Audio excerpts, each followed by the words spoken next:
4.5 करोड़ वर्ग किलोमीटर में फैला एशिया महाद्वीप अपने इलाके और अपने जंगली जीवों दोनों के मामले में विविधता से भरा है। बर्फीले पहाड़ों और जमे हुए टंड्रा से लेकर हरे भरे जंगलों और खूबसूरत समुद्री किनारों तक, यहां रहते हैं दुनिया के कुछ सबसे अद्भुत और डरावने जानवर। गिर के सुकून भरे जंगलों में आपको नजर आएंगे दुनिया के कुछ बचे खुचे एशियाई शेर। अगर आपकी किस्मत अच्छी है तो बर्फीले पहाड़ों पर आपको स्नो लेपर्ड दिख सकता है, जो बर्फीले हिमालय के ऊंचे इलाकों में बड़ी चालाकी से छिपा रहता है। एशियाई बाघ को थोड़ा सा गर्म इलाका पसंद है। ये आमतौर पर वर्षा वनों, घास के मैदानों और मैनग्रोव के दलदलों तक में पाए जाते हैं। इन सभी ने खुद को अपने इलाके के मुताबिक ढाल लिया है, चाहे आकार हो या ताकत, रफ्तार हो या जबड़े की मजबूत पकड़। इसके बावजूद इन पर कुछ खतरे मंडरा रहे हैं, जैसे जलवायु परिवर्तन और जंगल में इंसानों की घुसपैठ।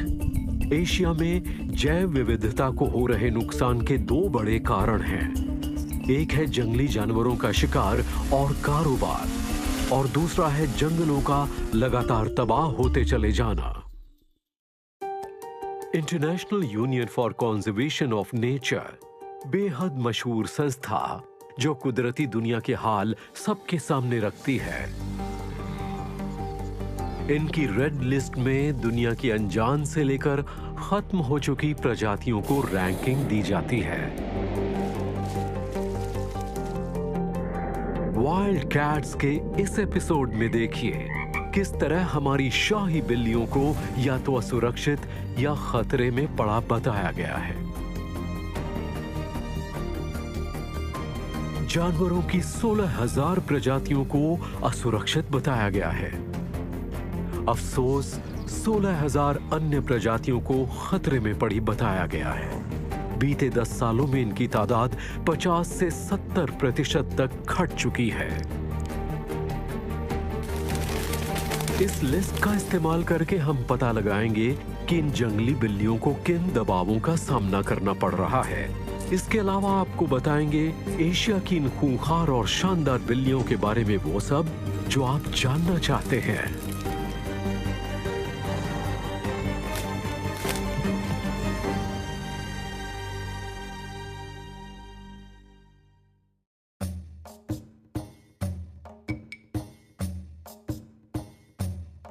भारत का पश्चिमी किनारा करीब 1410 वर्ग किलोमीटर के दायरे में फैला है और यहीं मौजूद है बहुत खूबसूरत और विशाल गिर राष्ट्रीय उद्यान।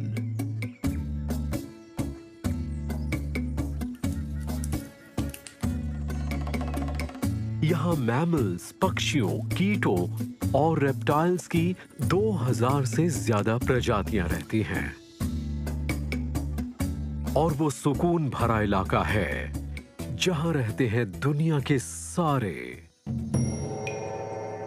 एशियाई शेर।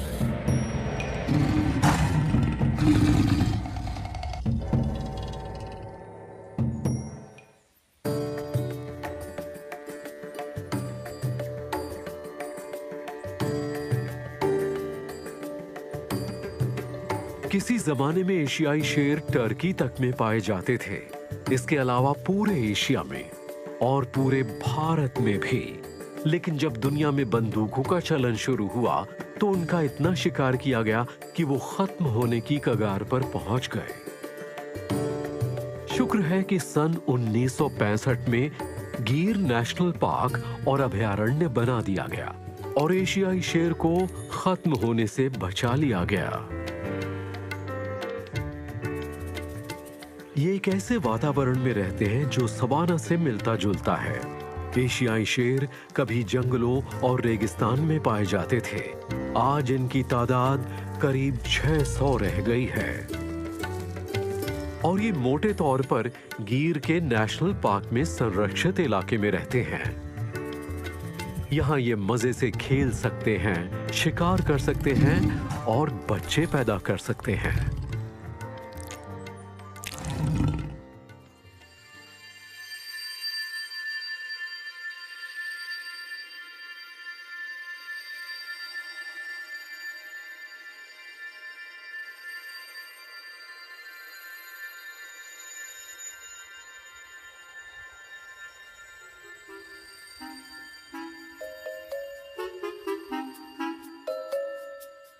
भारत के पश्चिमी किनारे पर अभी अभी सूरज उगा है और इसके साथ साथ जागने लगे हैं गिर नेशनल पार्क के बाशिंदे। ये पार्क भारत के गुजरात राज्य में मौजूद है। ये एक तरह का सूखा इलाका है।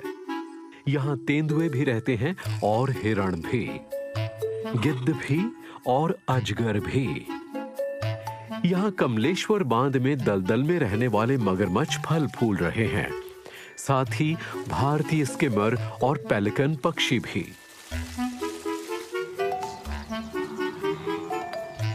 शेरों का झुंड सूखे पतझड़ी जंगलों में रहता है।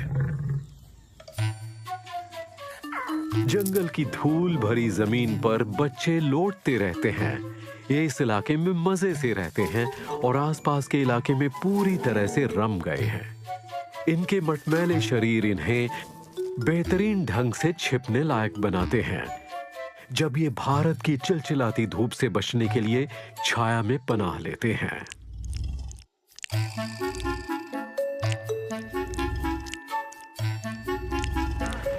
यहाँ शेर इंसानों के साथ मिलजुल कर रहते हैं। ये इनका आखिरी बचा कुदरती इलाका है। यहाँ मालधारी जनजाति के लोग भी रहते हैं।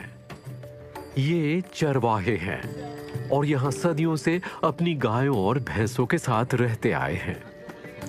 गिर के कुछ एशियाई शेर संरक्षित इलाके के बाहर रहते हैं। वो स्थानीय लोगों के बीच रहते हैं, आसपास के खेतों और पहाड़ों पर। इनकी हालत इनके पुरखों से बहुत बेहतर है, जिनका इंसानों ने लगातार शिकार किया था। गिर नेशनल पार्क के एशियाई शेरों के झुंडों के बीच बहुत सारे शावक भी रहते हैं। ये इस बात का साफ संकेत है कि यहाँ चलाए जा रहे संरक्षण के प्रयास कामयाब हुए हैं। ये बच्चे पल बढ़कर वयस्क शेर बन जाएंगे। इनका वजन 190 किलो तक हो जाएगा और लंबाई करीब 2.5 मीटर तक। ये अफ्रीका के अपने रिश्तेदारों जैसे दिखते हैं, पर पूरी तरह उनके जैसे नहीं होते। एशियाई शेर अफ्रीकी शेर से छोटा होता है और इनकी मेन यानी अयाल बहुत ही अलग होती है। अफ्रीकी शेर की शानदार अयाल की तुलना में इनकी अयाल छोटी, बिखरी हुई और गहरे रंग वाली होती है। इसका नतीजा ये है कि नर एशियाई शेर के कान पूरे समय दिखते रहते हैं।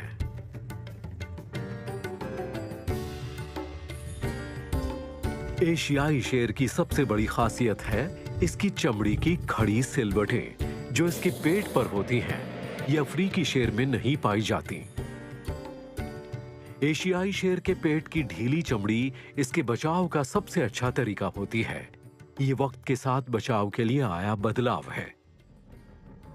इसकी वजह से जब भी शिकार इन्हें दुलत्ती मारता है तो शेर को कोई चोट नहीं लग पाती।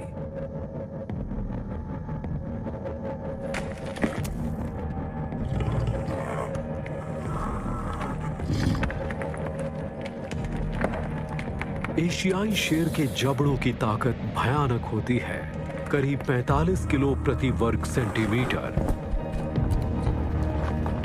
ये इस इलाके में रहने के लिए बेहतरीन है, क्योंकि इनके इलाके में बहुत सारे मवेशी और गायें भी रहती हैं और इनके पैर बहुत मजबूत, खुर बहुत ताकतवर और चमड़ी बहुत मोटी होती है।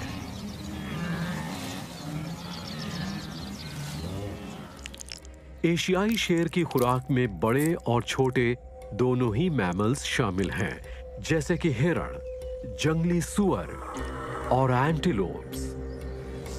ये शेर पालतू पशुओं को भी खाने के लिए जाने जाते हैं। यहाँ एक शेरनी और इसके बच्चे अपने ताजा शिकार को सफाचट कर रहे हैं।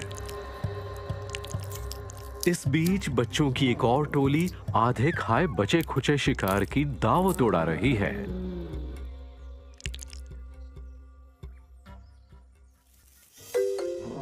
एशियाई शेरों के बच्चों की परवरिश इनके अफ्रीकी रिश्तेदारों की तरह ही होती है। शेरनी अपने बच्चों को पालती है, उनके लिए शिकार करती है और उन्हें जंगल में जीने के हुनर सिखाती है। ये इस बात का पूरा ध्यान रखती है कि इसके बच्चे मजबूत बने, सेहतमंद रहें और उन्हें अच्छी खुराक मिले।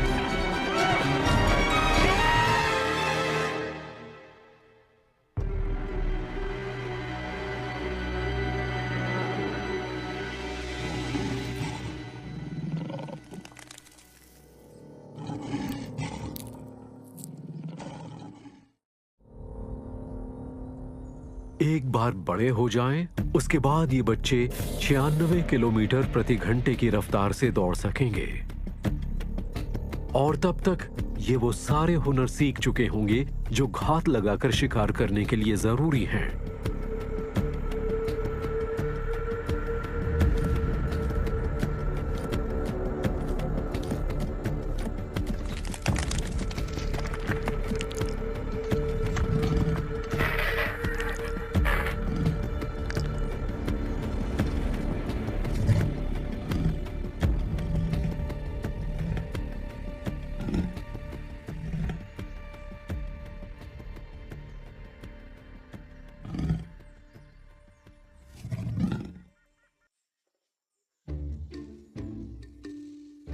नर 5 साल के होने पर पिता बनने के लिए पूरी तरह काबिल हो जाते हैं, जबकि मादाएं 4 बरस की होने पर मिलन के लिए तैयार हो जाती हैं। यानी अब ये प्रजनन के लिए तैयार है।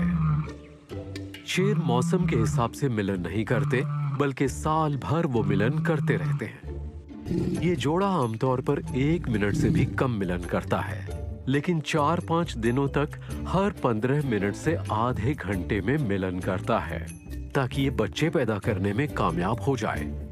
नर और मादा शेर दोनों ही कई साथियों के साथ मिलन करते हैं, पर मादाएं अपने झुंड के 1 या 2 नरों के साथ ही मिलन करती हैं। कई मामलों में शेरों का झुंड अपने प्रजनन का वक्त एक ही रखता है, ताकि सभी मिलजुल कर इन बच्चों की परवरिश कर पाएं। मादाएं करीब 119 दिनों तक बच्चों को पेट में रखती हैं। इसके बाद ज्यादा से ज्यादा 6 बच्चे पैदा हो सकते हैं, पर आमतौर पर 1 से लेकर 3 बच्चे पैदा होते हैं। शेरनियों का एक झुंड होता है जो एक दूसरे के बच्चों का ख्याल रखता है। एशियाई शेरों के कई झुंडों में बच्चों की परवरिश का ये बेहतरीन इंतजाम है।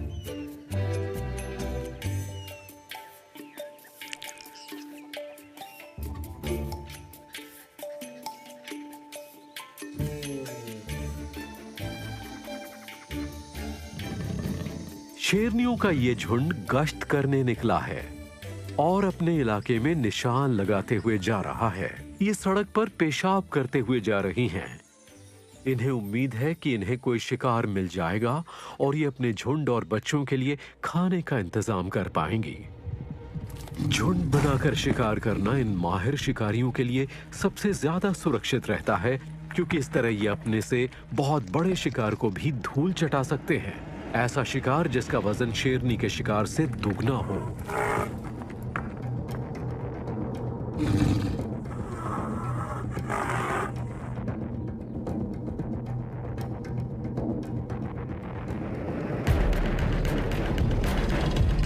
अपने धारदार नाखूनों और ताकतवर दांतों का इस्तेमाल करके इन शेरनियों ने इस हाथी को मार गिराने में कामयाबी हासिल कर ली है और उसका दम घोट दिया है। शिकार में एक शानदार कामयाबी।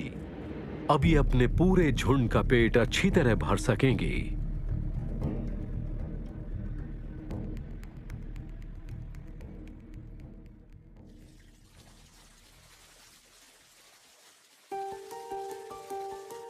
इन बेमिसाल शेरों को बचाने की गिर नेशनल पार्क की जोरदार कोशिशों के बावजूद एशियाई शेर आज भी खतरे में पड़े हुए हैं। एशियाई शेर के लिए अवैध शिकार सबसे बड़ी दिक्कत बनी हुई है, साथ ही इलाके का बहुत ज्यादा बढ़ जाना। गिर के संरक्षित इलाके से 3 बड़ी सड़कें और एक रेलवे लाइन गुजरती है। यही नहीं, यहाँ 3 बड़े मंदिर हैं जहाँ साल के किसी खास महीने में बहुत भीड़ होती है। कम से कम 200 शेर संरक्षित इलाके से बाहर घूमते हैं और फिलहाल भले ही इंसानों के साथ शेरों का टकराव उतना ज्यादा नहीं हो रहा, पर आगे चलकर ऐसा होने की संभावनाएं बहुत ज्यादा है। एशियाई शेर के सामने एक बड़ा खतरा है। एक ही जगह पर इनकी बड़ी तादाद रहने के कारण अपने ही परिवार में प्रजनन या जेनेटिक इनब्रीडिंग, और इसकी वजह से बच्चा मां के पेट में ही मर जाता है या पैदा होने के बाद ज्यादा जी नहीं पाता। चूंकि एशियाई शेर के जीन्स में विविधता नहीं आ रही, इसलिए नई बीमारियों का खतरा पैदा हो गया है। इसके अलावा वातावरण में बदलाव के साथ वो खुद को बदल नहीं पा रहे, इसलिए एक बार फिर इनके खत्म होने के कगार पर पहुंचने का खतरा बढ़ गया है। दूसरे शेरों को यहाँ लाने से भी कोई फायदा नहीं होगा। इससे पहले किए गए अध्ययन बताते हैं कि ऐसा करना यहाँ रहने वाली दूसरी प्रजातियों के लिए भी बड़ा नुकसानदायक रहा है। इसका कोई सीधा उपाय नहीं है, पर फिलहाल एशियाई शेरों की तादाद को बढ़ाना, इलाके के बढ़ जाने और अवैध शिकार से उन्हें बचाना सबसे जरूरी बन गया है, ताकि इन शाही जानवरों के विलुप्त होने का खतरा कभी पैदा ही न हो पाए।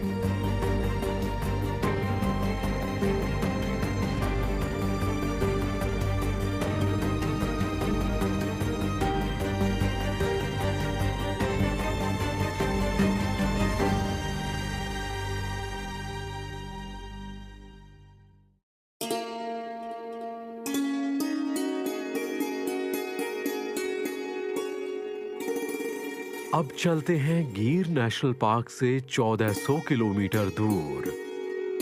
करीब 8,840 मीटर की ऊंचाई पर हैं हिमालय की आसमान छूती चोटियां। एशिया का सबसे ठंडा इलाका, शानदार हिमालय। यहां हवा में बर्फ के कण तैरते हैं और यहां बिछा देते हैं कभी न खत्म होने वाली बर्फ की चादर। इस विशाल आर्कटिक इलाके में अगर आपकी किस्मत अच्छी है तो आपको नजर आ सकती है ये बेमिसाल बिल्ली, the snow leopard.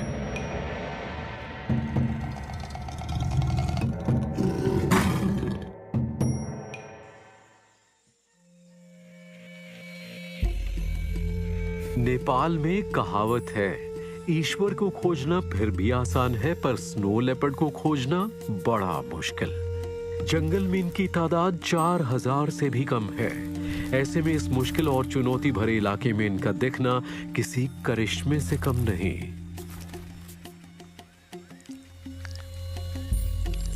Snow leopard ने खुद को ऊंचे पहाड़ों की ठंड के मुताबिक कुशलता से ढाल लिया है।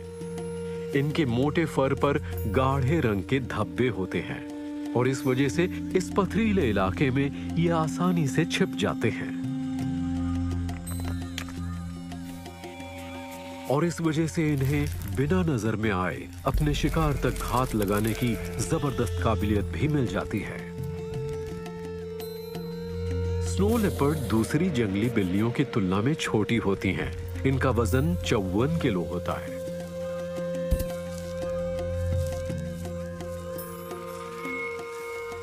पर इनकी लंबाई 2.1 मीटर तक होती है। इनका लंबा होना इन्हें कुशल शिकारी बनाता है और एक असरदार हमलावर भी। ये अपने वजन से करीब 4 गुना वजनी शिकार को भी मार गिराते हैं।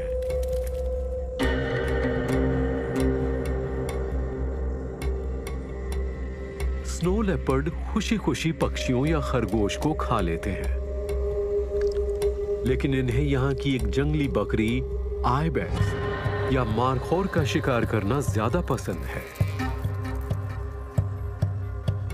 स्नो लेपर्ड को अपने शिकार पर ऊंचाई से घात लगाकर हमला करना सबसे ज्यादा पसंद है। ये स्नो लेपर्ड पथरीले इलाके में अपने फर की वजह से एकदम गुम ही हो गया है। इसके बड़े बड़े झबरीले पंजे जरा भी आहट नहीं करते। इसकी लंबी झबरीली पूंछ इसे बढ़िया संतुलन देती है और शिकार को इसकी मौजूदगी का पता ही नहीं चलता।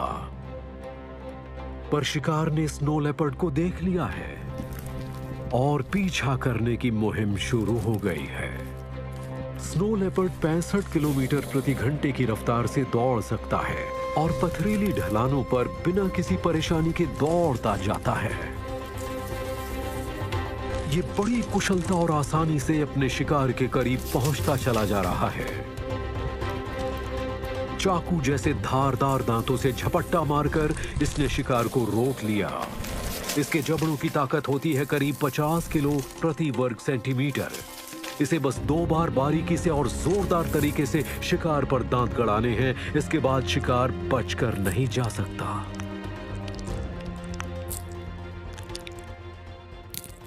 स्नो लेपर्ड के काटने वाले दांत बाकी पैंथेरा प्रजातियों से पतले होते हैं।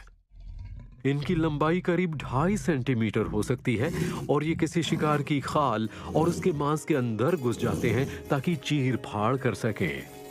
स्नो लेपर्ड धीरे धीरे खाते हैं और आमतौर पर अपने शिकार को खत्म करने में 4 दिन लगा देते हैं।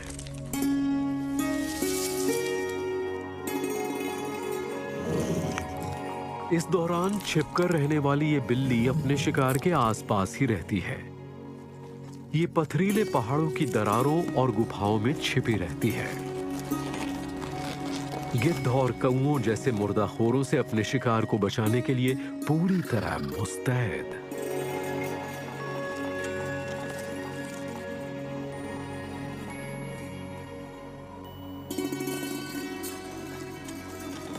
स्नो लेपर्ड हर थोड़ी देर में शिकार का एक हिस्सा खाते हैं जब तक सारा मांस खत्म नहीं हो जाता। खाने के इस तरीके की वजह से हर 8 से 10 दिनों में इन्हें एक विशाल जानवर को मारना होता है। इस तरह इनकी ऊर्जा भी बचती है और इस बर्फीले इलाके में ये जिंदा बचे रह पाते हैं।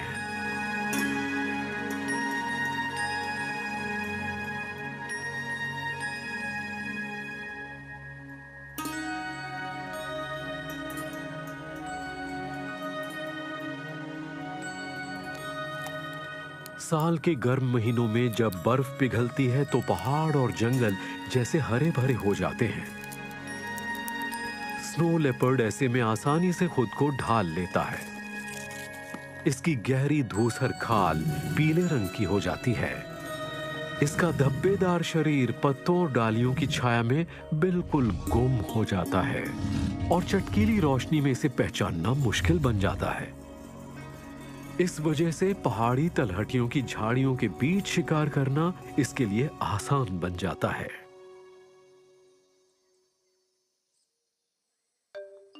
स्नो लेपर्ड अकेले रहना पसंद करते हैं, अपने इलाके पर निशान लगाकर रखते हैं और अगर कोई नर घुसपैठ करता दिखा तो उसे खदेड़ देते हैं। हालांकि गंध के यही निशान मादा को आकर्षित करने के काम भी आते हैं। इस तरह मादा स्नो लेपर्ड के इलाके में चली आती है और मिलन करती है। लेकिन एक स्नो लेपर्ड किसी एक जगह पर 2 बार नहीं दिख सकता। वो हर रात अलग अलग जगहों पर सोता है।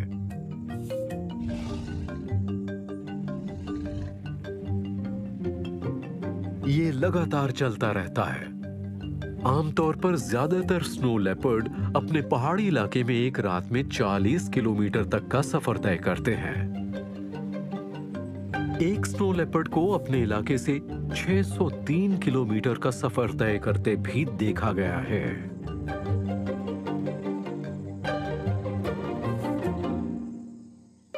ये कहीं भी जा सकते हैं, अफगानिस्तान हो या चीन, रूस हो या नेपाल, ऐसे में अगर कोई मादा मिलन के लिए तैयार है तो उसे फौरन काम करना पड़ता है, क्योंकि अकेले रहने वाले ये खामोश जीव किसी एक जगह देर तक नहीं टिकते।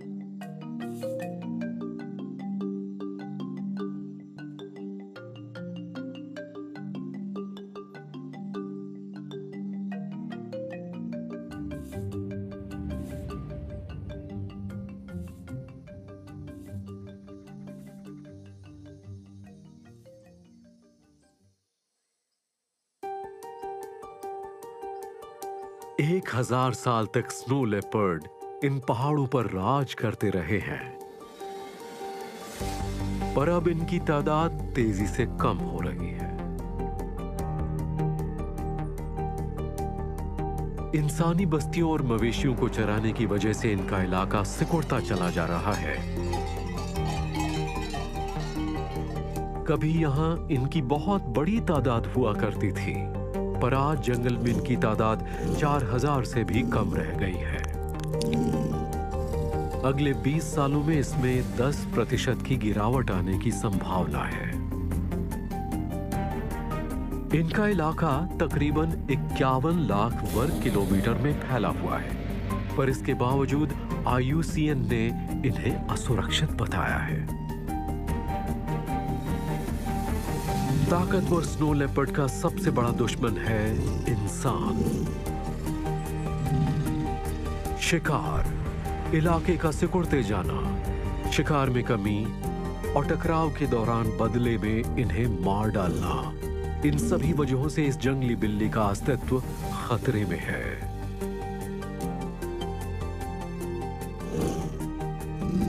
हालांकि इन पर जिस चीज का सबसे बड़ा असर हो रहा है वो है जलवायु परिवर्तन।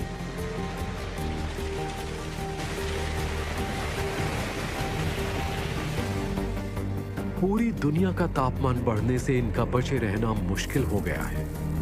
इस वजह से इनके इलाके पर भी असर पड़ रहा है। ये मुश्किल पहाड़ी इलाका जो इनका घर है, यहाँ अब शिकार और ताजा पानी मिलना भी कठिन बनता जा रहा है। World wide fund for nature के मुताबिक स्नो लेपर्ड चोटी के हमलावर होने की वजह से महत्वपूर्ण भूमिका निभाते हैं। ये ऊंचाई पर अपने इलाके के स्वस्थ होने का संकेत है। पहाड़ी इलाकों में जलवायु परिवर्तन का जो असर हो रहा है, उसका सबसे बड़ा संकेत इन्हीं से मिल रहा है। अगर स्नो लेपर्ड जिंदा बचे रहेंगे तो दूसरी अनगिनत प्रजातियां भी बची रहेंगी, और बचे रहेंगे ये पहाड़ जो इनका घर है।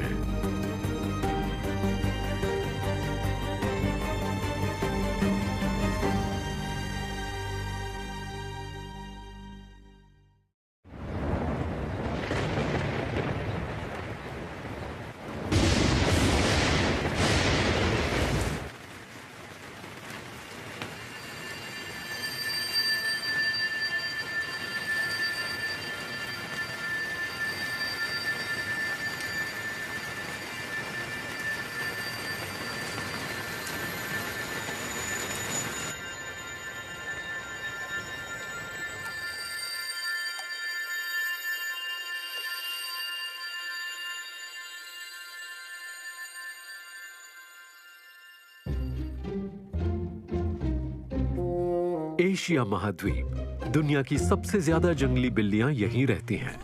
इनमें से ज्यादातर सबसे खूबसूरत और शानदार छोटी बिल्लियां हैं।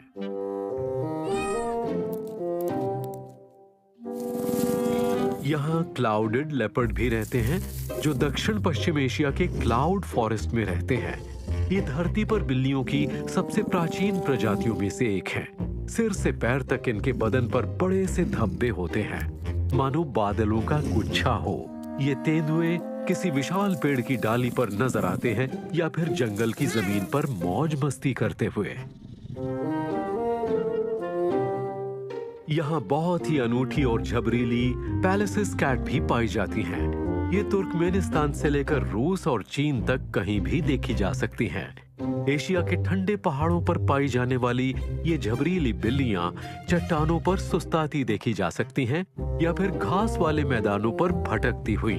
पर पानी के किनारे पर जाएं तो यहाँ आपको दक्षिणी एशिया की एक निशाचर बिल्ली मिल सकती है, बहुत ही कुशल और शर्मीली फिशिंग कैट।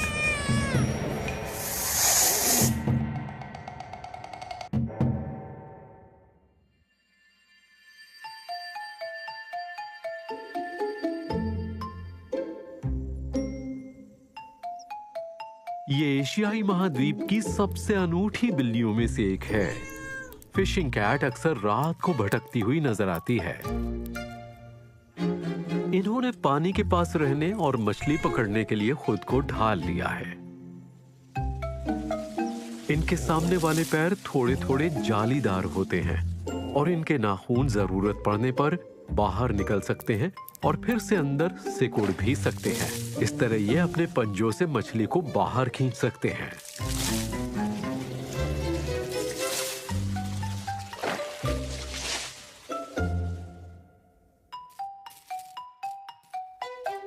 पर इलाके के मुताबिक खुद को ढाल लेने की सबसे अनूठी मिसाल है इनके फर का परतदार ढांचा। इनकी चमड़ी पर छोटे छोटे बालों की एक परत होती है।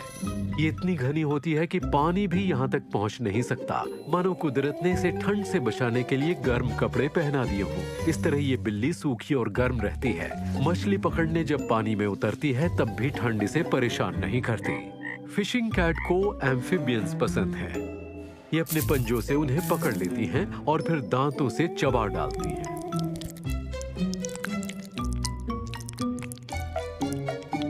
अगर इन्हें पानी में मछली पर घात लगानी है तो एकदम चौकन्ना रहना पड़ता है। ये इतनी खामोश रहती है कि मछली को पानी में इसकी मौजूदगी का पता ही नहीं चलता, वरना मछली आसानी से इसकी पकड़ से निकलकर भाग सकती है।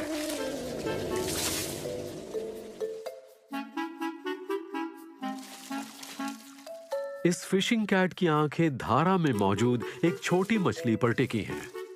अचानक ये पानी के नजदीक जा रही है। इसने झपट्टा मारा और अपने पंजे से एक मछली को दबोच लिया।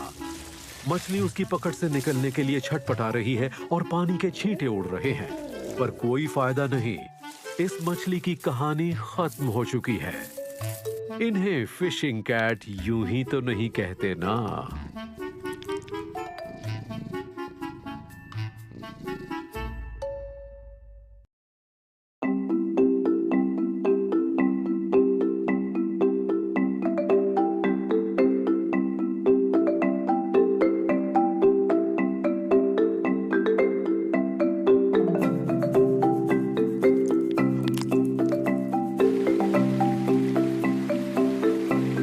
थाईलैंड के नम वर्षावन से लेकर भारत के मैनग्रोव के दलदलों तक रहता है एक ऐसा जीव जिसकी पूजा कई धर्म के लोग करते हैं, और ये धरती की सभी जंगली बिल्लियों में सबसे बड़ी है।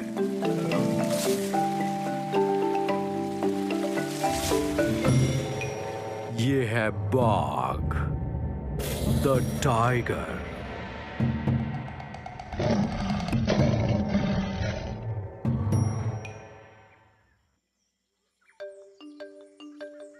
बाघ एशिया में 13 देशों में पाया जाता है, पर भारत में दुनिया के 80% बाघ रहते हैं। भारत के विशाल जंगलों, वन्यजीव अभयारण्यों, मैनग्रोव और घास के मैदानों में आज 2967 बाघ रहते हैं।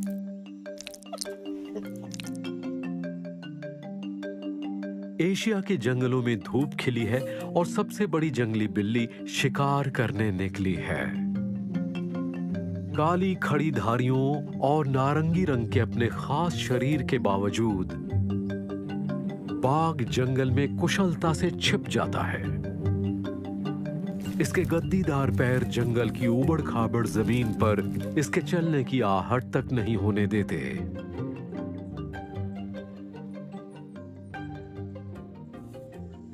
यहां से कुछ किलोमीटर दूर हिरण का एक झुंड चर रहा है।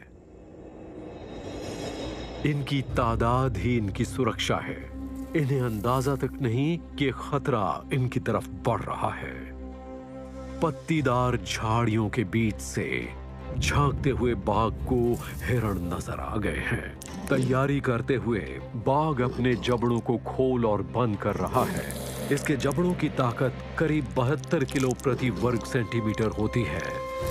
ये अपने नाखूनों को पास के पेड़ पर घिसकर धारदार बना रहा है। ये खतरनाक हथियार शिकार में इसकी कामयाबी का बड़ा जरिया है। ये करीब और करीब आता जा रहा है और हमले के लिए सही मौके का इंतजार कर रहा है। अचानक इसने अपने पिछले पैर फैला लिए और 310 किलो के अपने शरीर को हवा में तेजी से उछाल दिया।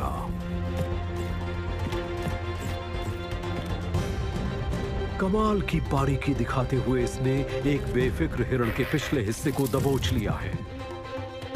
झुंड तितर बितर हो गया, पर बाघ को अपना शिकार मिल गया। हिरण छटपटाकर छूटने की कोशिश कर रहा है, पर कोई फायदा नहीं। बाघ ने इसकी जान ले ली है।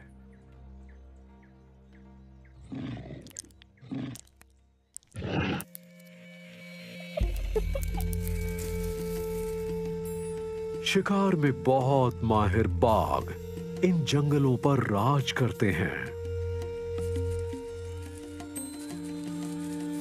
ये दुनिया की सबसे बड़ी वाइल्ड कैट्स यानी विशाल बिल्लियां हैं। इनकी लंबाई 3.9 मीटर तक हो सकती है। अब तक दर्ज किया गया सबसे ज्यादा वजन वाला बाघ एक साइबेरियन टाइगर था, जिसका वजन 400 किलो से भी ज्यादा था और लंबाई थी 3 मीटर से भी ज्यादा। ये एक ग्रैंड पियानो जितना वजन है और ये ऊंचाई एक जिराफ से कुछ ही मीटर कम है।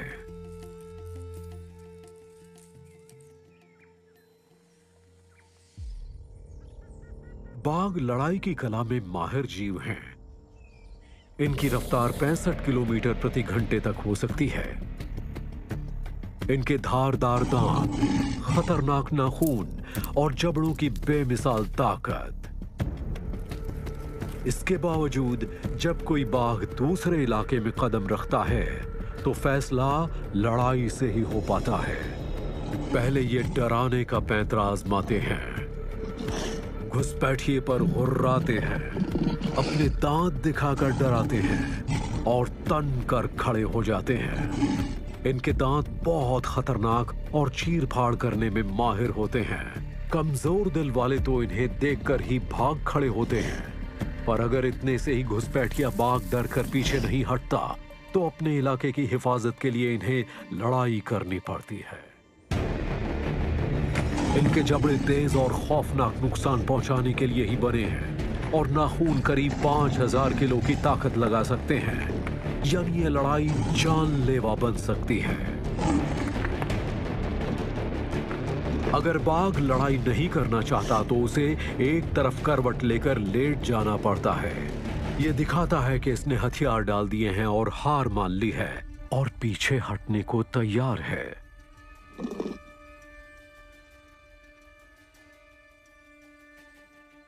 बाघ चोटी के हमलावर हैं और इन्हें हिरण का शिकार ज्यादा पसंद है, या फिर गाय भैंस जैसे चरने वाले मवेशियों का। आमतौर पर ये निशाचर होते हैं, पर इन्हें दिन में भी शिकार करते देखा गया है। ये अपने शिकार पर घात लगाकर नजदीक पहुंचकर ही हमला करते हैं। अगर नजर में पड़ गया तो बाघ शिकार को छोड़ देता है। ये शिकार का पीछा नहीं करता, न ही सामने से हमला करता है। उसे शिकार को अचरज में डालना पसंद है। इस तरीके से एक अकेला बाघ करीब 1100 किलो वजनी जंगली भैंसे को भी मार गिराता है। ये बाघ के वजन से 7 गुना ज्यादा है। घात लगाने के अपने पैंतरे की वजह से बाघ शिकार पर पीछे से हमला कर पाता है। इस हिरण के बचने की कोई उम्मीद नहीं, क्योंकि बाघ ने इसकी गर्दन अपने जबड़े में दबोच ली है, चीर फाड़ कर दी है। जब तक इसके जबड़ों में ये मर नहीं जाता, ये इसका दम घोंटता रहता है।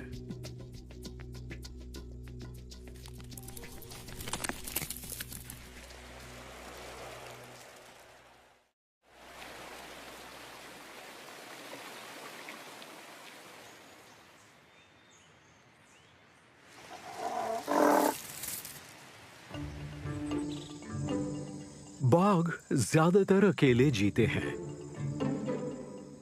मादा बाघ अक्सर दूसरी बाघिनों के साथ झुंड में भी देखी गई है, पर नर को तो अकेले ही रहना पसंद है। ये प्रजनन के समय ही मादाओं को करीब आने देता है। भारत के रणथंबोर नेशनल पार्क में एक बेचैन मादा बाघ अपने इलाके से बाहर निकल रही है। इसे उम्मीद है कि इसे मिलन के लिए एक सही साथी मिल जाएगा। हर 3 से 9 हफ्तों के अंदर मादा बाघ प्रजनन के लिए तैयार हो जाती है। इसका मतलब ये मिलन के लिए भी तैयार है और बच्चों को पैदा करने के लिए भी। पर ये मिजाज कुछ ही दिनों के लिए है। ये 3 से 6 दिन तक ही मिलन के लिए तैयार रहती है। अगर इस बीच इसे मिलन के लिए सही साथी चाहिए तो उसे इस बात का साफ इशारा करना पड़ेगा, और वो यही करती है। वो अपने पेशाब के निशान लगाती है और पेड़ों पर नाखून के निशान भी, ताकि आसपास के इलाके में मौजूद नर उसे खोज सके। इस मादा की कड़ी मेहनत कामयाब रही। एक बाघ को इसकी गंध मिल गई है और वो इसके इलाके में चला आया। जाहिर है कि मादा थोड़ा संभल कर आगे बढ़ रही है। आमतौर पर बाघ अपनी मादा से 100 किलो ज्यादा वजनी होते हैं। अगर लड़ाई छिड़ गई तो बाघ इसे मुश्किल में डाल सकता है, पर यहाँ मादा को डरने की जरूरत नहीं है, क्योंकि बाघ ने अपने इरादे फौरन जाहिर कर दिए हैं। ये नजदीक से पीछा करके इसे लुभा रहा है। इसके बाद ये एक दूसरे का चक्कर काटते हैं और फिर हुर्रा के या तरह तरह की आवाजें करके अपनी सहमति जताते हैं। बाघ एक से ज्यादा साथियों के साथ मिलन करते हैं, इसलिए मिलन का ये दौर खत्म होने के बाद दोनों के रास्ते अलग हो जाते हैं। अब शायद ये जिंदगी में दोबारा कभी ना मिले।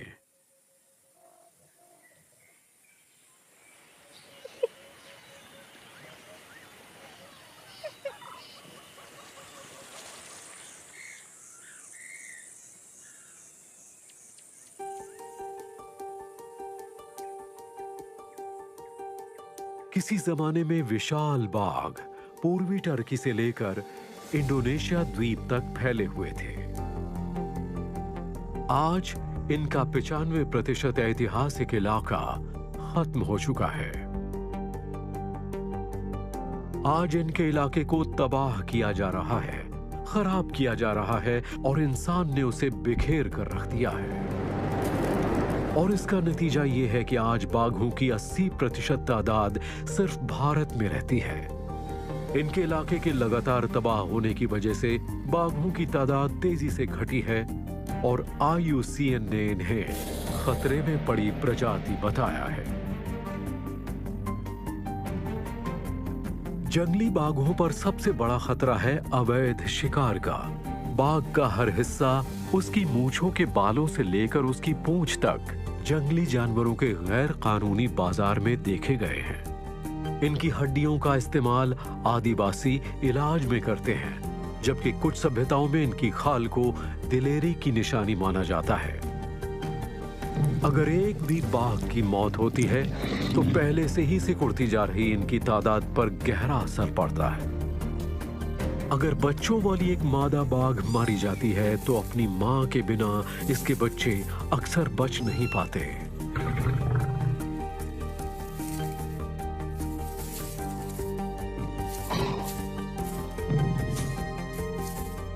अगर किसी नर की मौत होती है तो इससे उसके इलाके पर कब्जे के लिए बचे हुए बाघों में भयानक होड़ शुरू हो जाती है। इस वजह से कई बाघ घायल होते हैं या उनकी मौत भी हो जाती है। जिंदगी का चक्र बहुत नाजुक तरीके से आपस में गुथा हुआ है और बाघ जैसे जानवरों पर बेदर्दी से किए जा रहे हमले नाजुक इकोसिस्टम को ऐसा नुकसान पहुंचाते हैं जिसकी भरपाई नहीं की जा सकती। लेकिन ये भयानक चुनौतियां सिर्फ जंगल में मौजूद बाघों के सामने ही नहीं है। एशिया में 8000 बाघों को कैद में बंद करके रखा गया है। उनके साथ बदसलूकी की जा रही है। इसके अलावा 5000 बाघ अमेरिका में कैद में रखे गए हैं। इन पर किसी तरह के नियम लागू नहीं होते, न ही इनकी हिफाजत की जा सकती है। सारे जानवरों को जंगल में आजादी से घूमने का हक है। सवाल सिर्फ खूबसूरत बाघ को बचाने का नहीं है, बल्कि इस नाजुक, शाही और महत्वपूर्ण इकोसिस्टम को भी बचाने का है। जिसमें ये बाघ रहते हैं।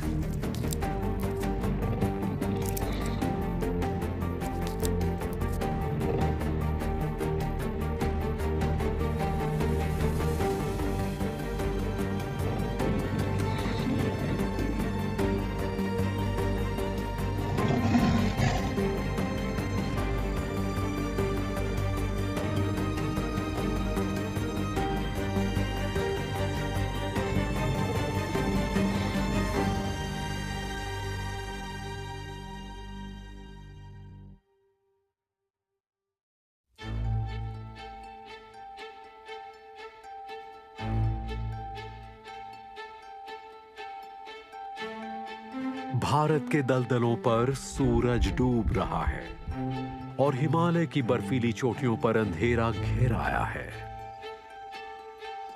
ज्यादातर जानवर रात भर आराम करेंगे, जबकि कुछ अभी अभी जागे हैं। उन्हें शिकार पर निकलना है। जानवरों की दुनिया कभी नहीं सोती। कई जानवर ऐसे हैं जो चांदनी रात में शिकार में कामयाबी हासिल करते हैं।